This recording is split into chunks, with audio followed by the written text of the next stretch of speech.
Coucou tout le monde, j'espère que vous allez bien. Aujourd'hui on se retrouve pour une nouvelle vidéo. Aujourd'hui on se retrouve pour une vidéo coup de cœur. Et aujourd'hui on parle de Haikyuu. Donc Haikyuu est un manga publié chez les éditions Kase de leur collection Shonen. Il s'agit d'un shonen de type sport tranche de vie fait par Haruhi Furudate. Il y a un anime en 3... Enfin l'anime est en 3 saisons, je ne sais pas si il y en aura une quatrième. La série est toujours en cours avec 24 tomes au Japon et chez nous on aura le tome 20 le 8 février. Donc moi j'ai les 6 premiers tomes que j'avais achetés d'occasion, donc voilà, très belle occasion. Donc je vous montre les couvertures de ce petit bébé. Alors c'est la première, deuxième, de ce petit manga qui est clairement un de mes coups de cœur. Donc voilà, c'est un de mes petits chouchous de pour l'année 2016, même si c'est pas en 2016, mais je l'ai acheté fin 2016. Donc c'est un de mes petits chouchous et vu que j'ai lu en 2017, je le compte un peu comme 2017. Donc c'est un de mes premiers petits chouchous de l'année 2017. Donc voilà. Voilà. Donc Haikyuu, c'est un manga en fait que je connaissais déjà parce que il faut dire que ça avait fait un peu, c'est un anime qui a fait du bruit, surtout au niveau des fangirls, et j'en suis une, n'est-il point. Donc du coup, il y a tout le monde qui parle de tous les couples et tout, et genre bah évidemment moi ça me motivait trop, j'avais jamais vu l'anime, je voulais faire le manga, j'ai hésité plusieurs fois en plus. Avant de le trouver en occasion, les premiers tomes, je voulais prendre, vous savez, le pack casé avec 3 tomes, je crois que le tome 1 est offert, je voulais prendre ça. Après je me suis dit non, attends, et j'ai bien fait d'attendre vu que je les ai trouvés les 6 tomes de casé, donc j'ai eu les 6 tomes pour 30 francs, ce qui fait 5 francs le tome. Ce qui est vraiment super pas cher, donc je suis trop contente. Et donc bah voilà, moi je connaissais et donc je me suis déjà fait un peu un goût sur les personnages avant même de lire l'histoire. Donc voilà, et bah donc évidemment parlons maintenant un petit peu de l'histoire. Donc on a d'abord tout simplement ce petit personnage là, donc je vous mettrai des images, qui s'appelle Hinata. Donc Hinata c'est tout simplement un petit gars qui un jour a vu à la télé le petit géant qui était donc au lycée Karasuno. Et donc en fait tout simplement il est devenu fan de ce petit géant qui était petit mais qui était un monstre smasher, je sais plus comment tu dis le terme. Et donc on a donc plusieurs personnages, donc Hinata Shuya qui était fan du petit géant qui était un pointu, donc simplement ceux qui font les smash en fait simplement et qui marquent le point quand la passe est super difficile et quand la passe du passeur est très difficile à attraper, c'est souvent eux, c'est un peu les héros de leur team. Donc lui son rêve c'est d'être le pointu de sa team, donc il va réussir à faire une espèce de team toute cassée et va affronter en fait le lycée de Tobio. Donc Kageyama.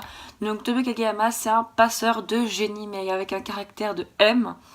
Du coup c'est vraiment le personnage que son équipe ne supporte pas. Il fait des passes super compliquées mais qui pourrait faire des super points mais trop compliqués.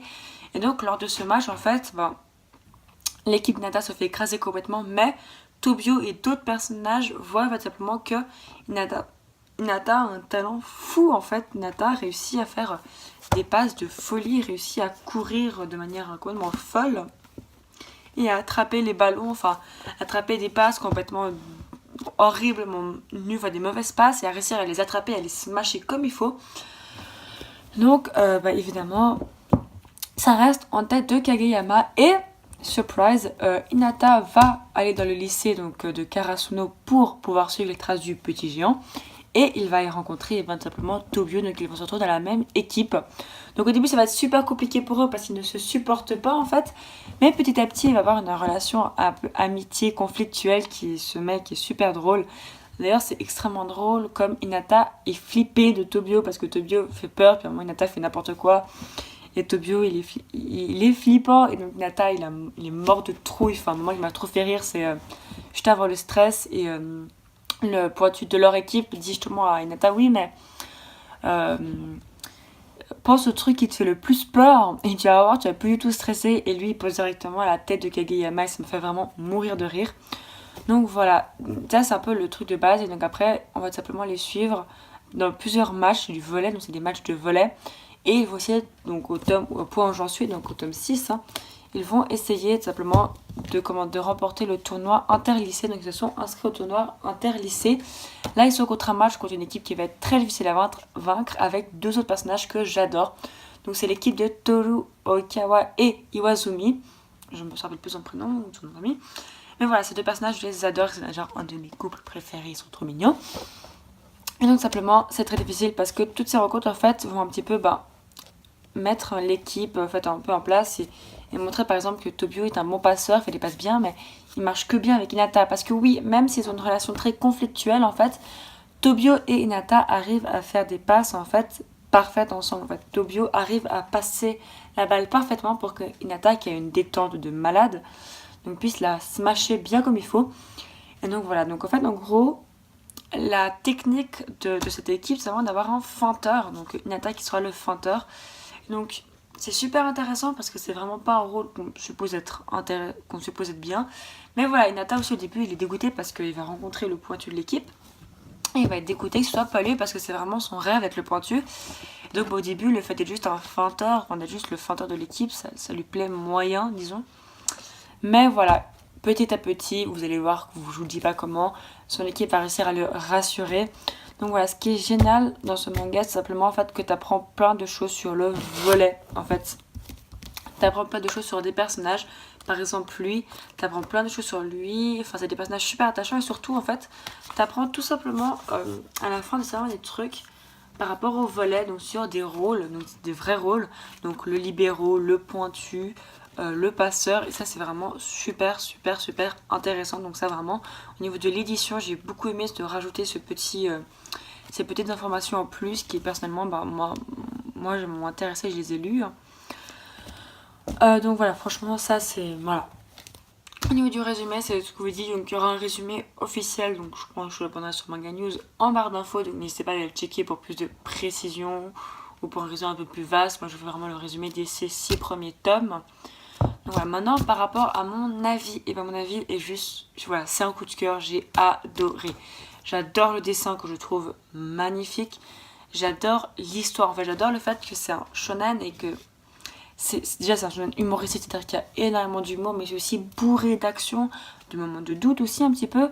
Il y a un petit moment qui m'a fait un peu, pas lâcher ma larme du tout, hein, mais que je trouve un peu triste, et c'est un mec, parce que voilà, il y a des gens des équipes, ils sont en terminale, donc ce lycée interlycée justement, ce tournoi interlycée, c'est leur dernière chance de pouvoir remporter des matchs et de pouvoir jouer au volley au lycée. Et donc il y en a, quand une équipe, quand ils perdent, ils sont un petit peu, il y a un mec un peu déconfié parce qu'il se dit il le montre pas, mais en réalité il est un peu déconfié, donc ça je trouve vraiment génial. J'ai trouvé ça, j'ai trouvé vraiment cette histoire vraiment géniale parce que quand tu vois les matchs, tu n'es pas sûr qu'ils puissent gagner ou perdre parce que l'équipe là ne fait pas que perdre, ne fait pas que gagner. Donc ça c'est vraiment génial. Enfin, je trouve que ce soit pas que des victoires, que ce soit un peu des victoires et des défaites. Et c'est ça qui fait que j'ai juste accroché, que j'ai lu tous ces tomes d'une traite. En fait, je les lisais, je voulais pas m'arrêter. Et j'ai même envie de lire la suite maintenant, tout de suite là. Parce que j'ai trouvé ça, cette histoire géniale. J'ai trouvé les personnages géniaux. Il n'y a pas un personnage que j'ai pas aimé. J'ai trouvé l'histoire géniale. J'ai trouvé l'humour génial. L'humour m'a fait mourir de rire. Il y a des mots, j'ai vraiment rigolé. En voiture, mes parents me prenaient pour une débile. Donc c'était super drôle. Et les personnages attachants, il y a plein de caractères. Enfin, il y a des personnages qui me font rire. Enfin, un mec c'est une tapette comme pas possible. Mais en fait, à cause de Solo, tout le monde croit que c'est un espèce de monstre racaille, yakuza, enfin horrible, c'est trop drôle. Un personnage qui a l'air tout gentil, mais qui est en fait un espèce de sadique, enfin. Ça me fait beaucoup vraiment rire. Et ce qui est bien en fait aussi, c'est que dans IQ, les autres équipes ne sont pas en reste. C'est-à-dire que les autres équipes aussi ont leurs points forts, leurs points faibles, et c'est génial, m'en fait en fait. Cette idée de points forts et de points faibles, j'adore. Parce que voilà, il n'y a pas que le lycée Karazuno, il y a le lycée Nekoma, donc qui va faire un match qu'on sent qui va être important. Le lycée Aoba Josai, là où il y a Oikawa et Toru. Donc voilà, il y a plein de lycées, il y a plein de trucs comme ça. Et voilà, il y a plein de teams, plein de choses différentes, plein de joueurs super puissants à abattre. Et donc franchement, voilà. IQ, c'est si vous cherchez un petit. Ouais. Si vous cherchez un shonen où c'est juste de l'action, du rire, des matchs super intenses, enfin des dessins magnifiques, des personnages attachants, voilà, IQ, je peux que vous le conseiller. En plus, il y a l'offre 3 tomes, enfin 2 tomes achetés, le premier est offert, donc dans le coffret, c'est de vous trouver le coffret pour vous faire directement les 3 tomes. Parce que je vous dis, quand vous commencez à cette série, vous n'en avez jamais assez. Voilà, vraiment, tous les personnages sont attachants, tous. Et ouais, vraiment, moi, je lis ça et je veux la suite parce qu'il y a des monstres, retournements de situation, enfin, des monstres, donc voilà. Franchement, IQ, j'espère que j'ai été assez convaincante parce que franchement, c'est une série que je vous conseille à 1000%. Et donc voilà, c'est déjà la fin de cette vidéo. J'espère vraiment qu'elle vous aura plu, que je vous aurai donné envie de lire IQ. Si vous l'avez déjà et que vous avez un avis contraire au mien ou que vous voulez un peu parler d'IQ, c'est un commentaire sans spoil s'il vous plaît. Pour moi, parce que je suis qu'au tome 6 et pour les autres qui n'ont pas encore commencé, spoiler ça ne donne pas toujours envie de faire la série, même rarement. Donc voilà, donc vous pouvez parler un peu en commentaire mais sans spoiler. Donc n'hésitez pas à lâcher un petit like, à commenter évidemment, à vous abonner, ça fait toujours plaisir. Et je vous dis à bientôt pour une nouvelle vidéo. À vous les studios.